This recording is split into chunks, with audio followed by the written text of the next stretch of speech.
There is a sound a phone makes when someone is dying on the other end of it. I don't mean the sounds the person makes, the crying, the gasping, the silence that is somehow worse than both of those things. I mean the phone itself, the quality of the air in whatever room they are calling from, the specific texture of a connection that is carrying something too heavy for the wires. After 9 years sitting in front of that console, I knew that sound the way a musician knows a wrong note.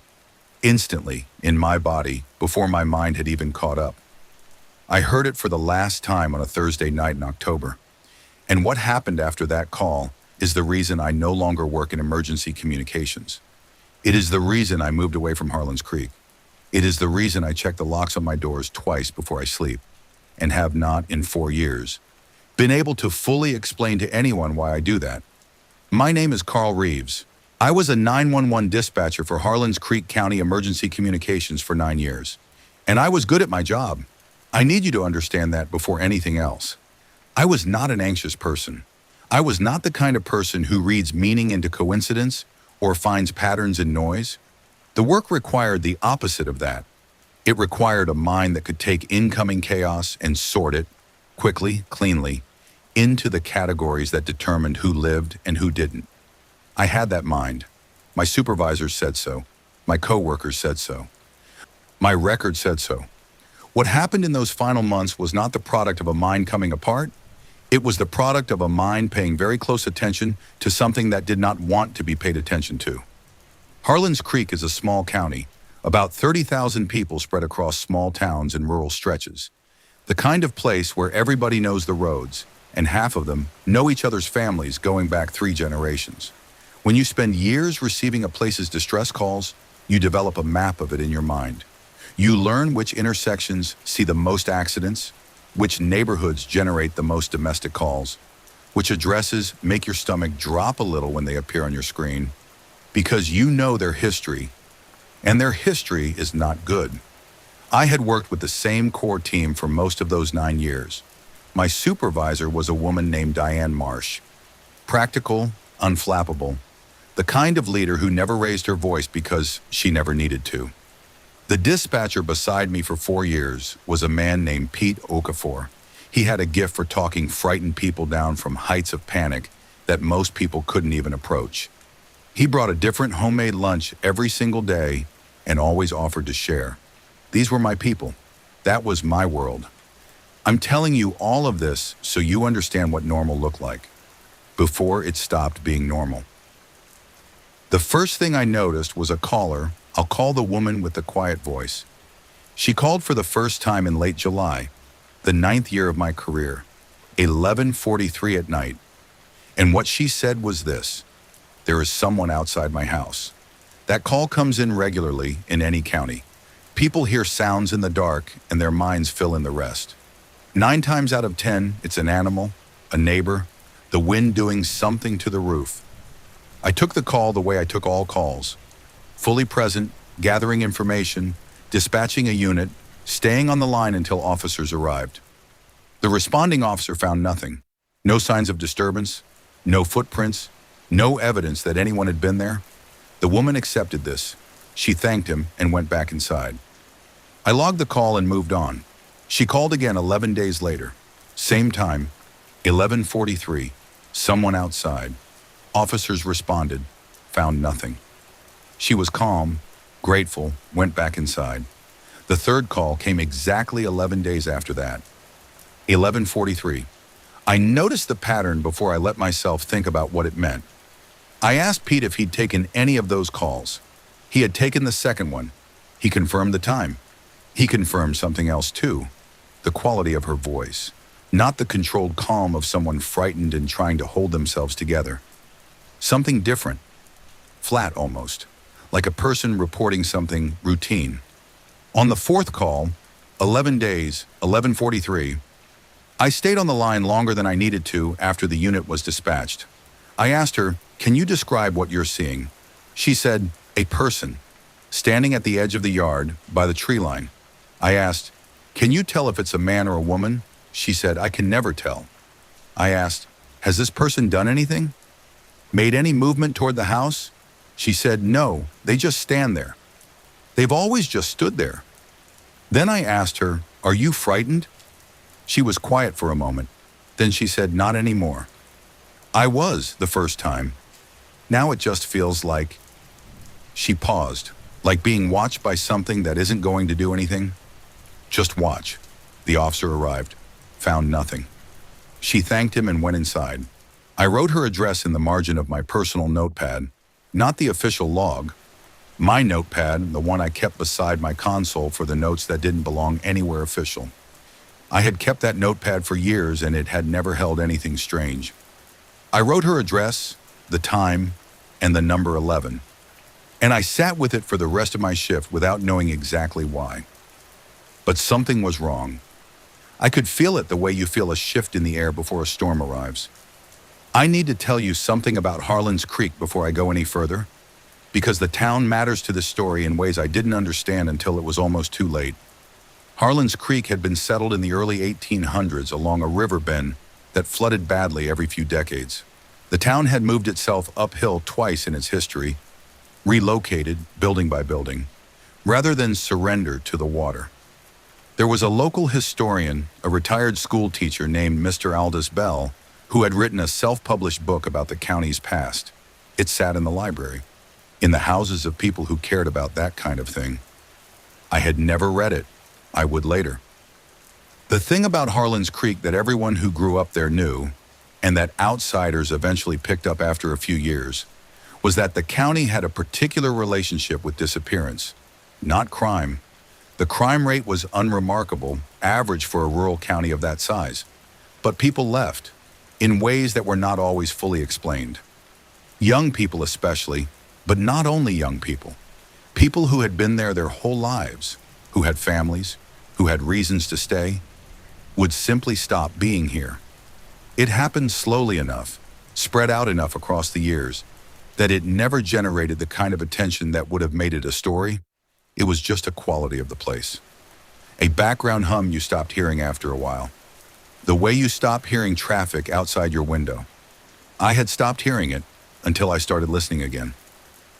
The call that broke everything open came on a Wednesday night in late September, about 6 weeks after the woman with the quiet voice made her first call. It came in at 2:09 in the morning.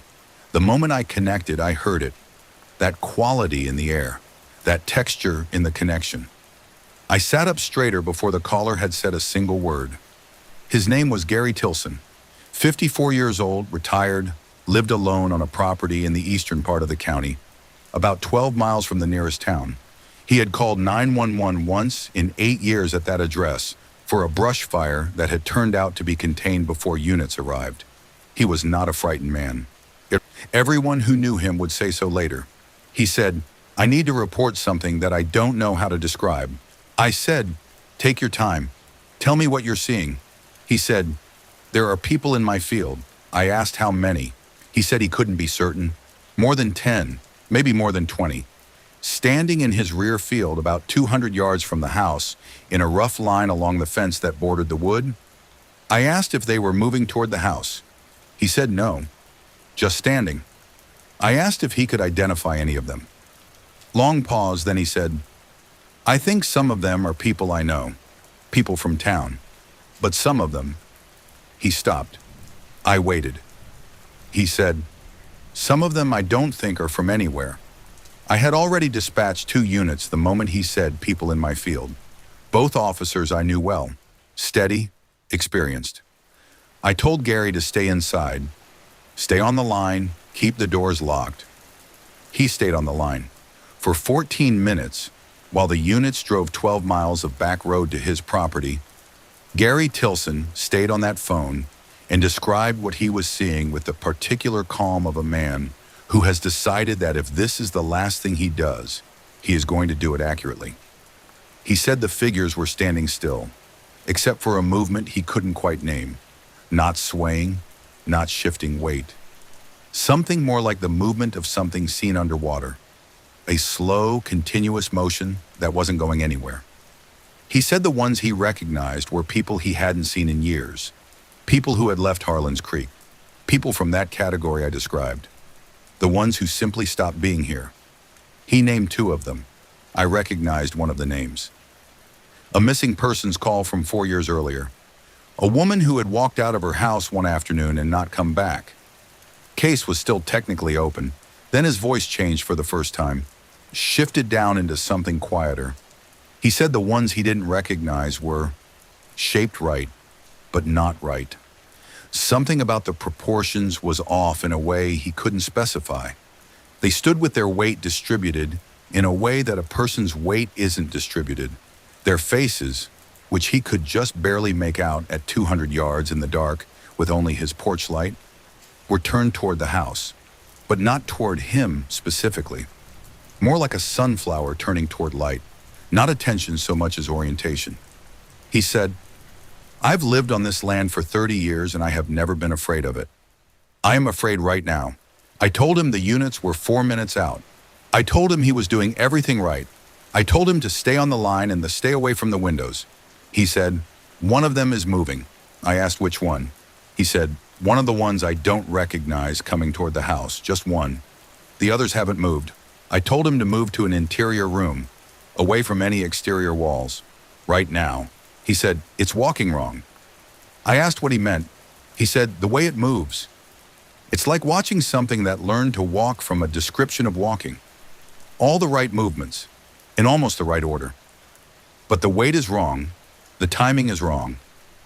Then he said very quietly, "It's at the porch steps." I said, "Gary, interior room, move, now." He said, "It's just standing there, at the bottom of the steps." Looking up at the door, the units arrived 40 seconds later. I heard the cruiser lights reflected in his voice before he told me they were there. A loosening in his breath, a change in the quality of the air on the line. He said the thing at the steps was gone. He said when the headlights swept across the field, the whole field was empty. Both officers walked the property, out to the fence line and back. They found nothing. No footprints in the soft ground of the field.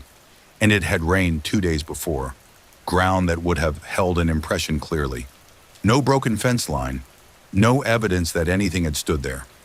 Gary Tilson let them inside. By their account, he was shaken but fully coherent, not intoxicated, not in any state that suggested altered perception.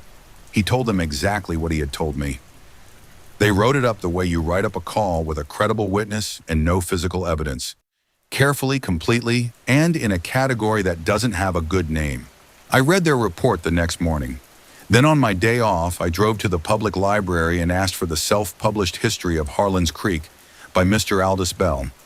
I read it in 2 sittings. Most of the book was exactly what you'd expect. Settlement records, flood histories, church foundings, the small stories of ordinary life across 2 centuries. But in the final third, in a section he titled simply, "The Other Accounts," Mr. Bell had collected something different. He had collected the stories the older families told when they were comfortable enough to tell them. Stories about the eastern part of the county especially, the stretch along the old river bend, the low ground before the last relocation, the area where Gary Tilson had lived for 30 years. Stories about figures seen in fields at night, about people who left and were sometimes seen again on the edges of the wood, seen by people who knew them well enough to be certain of what they were looking at, about a particular quality that the land in that part of the county had always carried, going back before the American settlement, back to what the earliest settlers had recorded of what the people before them had said about that ground. Mr. Bell wrote about all of it with the careful neutrality of a historian presenting what he found. He did not editorialize. He did not explain. He simply gathered the accounts and set them beside each other and let the accumulation speak. And what the accumulation said was this: this land holds things. It holds them the way low ground holds water, because of the shape of it, the way it sits between the ridges, the way certain things pool in certain places over time. The people who had lived on it longest knew this. They had developed around it the specific practices of communities that have learned to coexist with something they cannot fully understand. They watched the edges of the wood. They kept a careful accounting of who was present and who was not, because the boundary between those categories was less reliable in that part of the county than it had any right to be. They had been telling each other this for 200 years, and it had not made it into any record I had ever been trained to consult. I went back to the dispatch center. and I pulled every call from the Eastern County coordinates for the past 5 years. It took me 2 days working through records on breaks and before shifts, cross-referencing addresses, map coordinates, not call types. What I found was not dramatic enough to have triggered any flag in our system. No obvious cluster, no repeating incident type, nothing that would have looked like a problem from the outside. But when I laid the calls out in order and mapped the addresses, I found a characteristic that calls from other parts of the county did not share. A statistically improbable number of them were never resolved. Not in the sense of no crime found, that's routine. In the sense that the callers themselves could not be recontacted afterward to close the report. Disconnected numbers, addresses officers returned to and found empty. People who had, in the period between making a 911 call and the case being closed, simply stopped being findable. 7 cases in 5 years. From that corridor specifically, not enough to be a headline, but too many to be coincidence. I wrote a memo, addressed it to Diane, laid out everything I had found as factually and completely as I knew how. She called me into her office the next morning, closed the door, sat across from me with an expression I had never seen on her face before. Not skepticism, not concern for my mental state, something more like the expression of a person who has been waiting for a particular conversation to arrive and is not entirely glad that it finally has. She said, "I know about the Eastern Corridor." I stared at her. She said she had been supervisor for 16 years, that what I found was not new and was not unknown to the people who had been in this county long enough. She said there had been conversations at the county level years ago that had not produced anything actionable. She said the position that had been arrived at by people with more authority than either of us was that documentation of unresolvable events served no one and potentially damaged the county's ability to function as a community. She said the appropriate response was to answer every call fully, professionally, and not to compile what I had compiled. She said it without anger. She said it the way a person says something they have made their peace with, even if the peace was uneasy. She asked me to destroy the memo. I took it home instead. I gave my notice 2 weeks later. Diane accepted it without pressing me. On my last day, she shook my hand and held it a moment longer than a handshake requires. She said, "Take care of yourself." Carl, I have thought about what she meant by that many times since. I moved out of Harlan's Creek 4 months after I left the job. Moved to a city 3 states away, flat land, new construction, no particular history that I know of. I check my locks twice at night. Not because I think the Eastern Corridor followed me here. What happened in that low ground happened because of something specific to that geography. The shape of the land, the way certain things pool in certain places over centuries. I don't believe it travels. I check the locks because 9 years of sitting with the sound of a phone carrying something too heavy for the wires has a way of recalibrating what you're able to take for granted. The distance between present and absent, between here and not here, between the person who answers the phone and the person who cannot be reached afterward. That distance is shorter than I used to think, and knowing that, it doesn't go away when you change your address. Gary Tilson still lives on his property in the Eastern Corridor, as far as I know. I checked once, about a year after I left. His name still appeared in county records. I chose to take that as good news and not to look any further. The woman with the quiet voice, I don't know. Her call stopped appearing in the log about a month before I left. I told myself she had moved. I told myself the figure at the edge of her yard had eventually stopped coming. I told myself a lot of things in those last weeks that I needed to be true and had no way of verifying. Mr. Bell's book is still on the shelf at the Harlan's Creek Public Library. I know because I called and asked, about 6 months after I moved. The librarian said yes, it was there. Did I want her to put it on hold? I said no. I said I had already read it. I didn't say what I was actually thinking, that everyone in that county should read it, that the people answering phones in that dispatch center should read it, that the officers walking those eastern fields in the dark should know what they are actually walking through. Some things, once you know them, change the quality of every quiet moment that comes after. They change the way darkness feels outside a window. They change the way silence sounds on the other end of a phone line. I took those calls for 9 years. I took them professionally and carefully, and I stayed on the line until help arrived. I did my job completely and well. I just didn't know, for most of those 9 years, what I was actually taking calls about. Now I do, and I check the logs.